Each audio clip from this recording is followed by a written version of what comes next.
Hello guys, welcome back again. Day 18 po ng mga broiler chicken.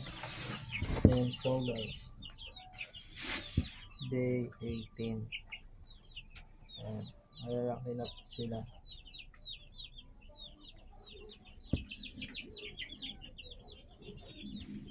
Day 18. Ayan po.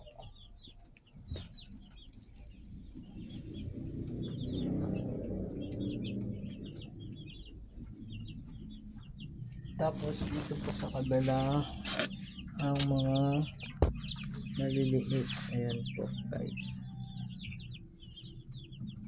Malalakas na din po sila. Ayan. Okay guys, thank you for watching. Like and subscribe. Bye bye.